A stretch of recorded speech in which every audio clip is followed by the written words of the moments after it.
Joined by Colonials Associate Head Coach Charlie Biscaglia. Coach Charlie, 72-65 the loss, and a pretty tough one, and you had the momentum going into the overtime period.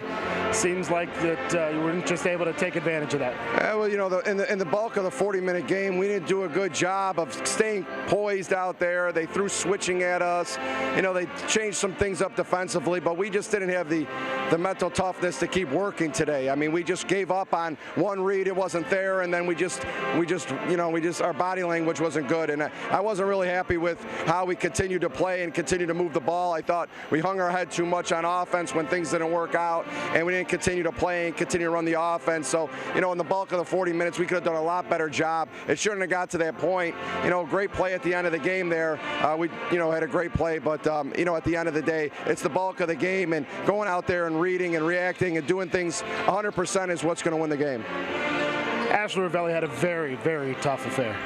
Yeah, she's senior day. I think she put a lot of pressure on herself here. Her mother flew all the way in from Italy.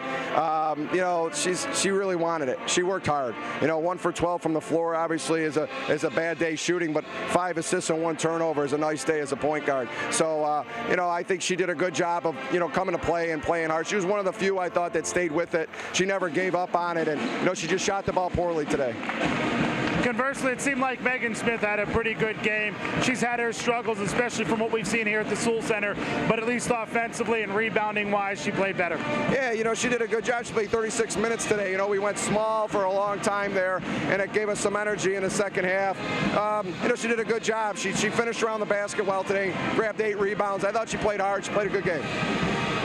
This got to be tough. You were in 4th place in the Northeast Conference. You had a team that was well below you in the standings, and do you think you may have overlooked this St. Francis team a little bit? No, not at all. They just beat Bryant at Bryant. I mean, nobody's overlooking them. Last year they did the same thing. They were struggling for most of the season. At the end of the year, they got better. Good coach. He stays with his system. He's very structured in what he does. He stays with it. They get better at what they do, and at the end of the year, they're a tough opponent. They've knocked off Bryant at Bryant. Now they knocked us off here. They're doing a great job.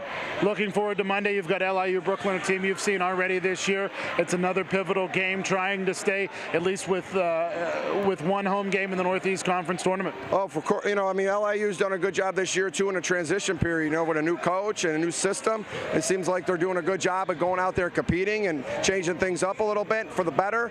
We're going to have to come to play. We're going to have to do a lot better job of staying mentally tough on Monday. Monday's going to have to be a day where we totally turn around and just continue to do what we were doing when we got to that winning streak, which was staying with it and keep moving and keep cutting and keep staying accountable to what your job is on offense and defense. We didn't have that for 40 minutes today. We got to do a better job of that on Monday. I like the emotion, Charlie. Let's try to get that in the locker room and then for Monday. For sure. Again, Robert Morris falls in disappointing fashion to St. Francis Brooklyn, 72-65 here at the Sewell Center. We'll talk to you again on Monday as the Colonials take on LIU Brooklyn. For Justin Piles, I'm Adam Gusky. We'll talk to you then.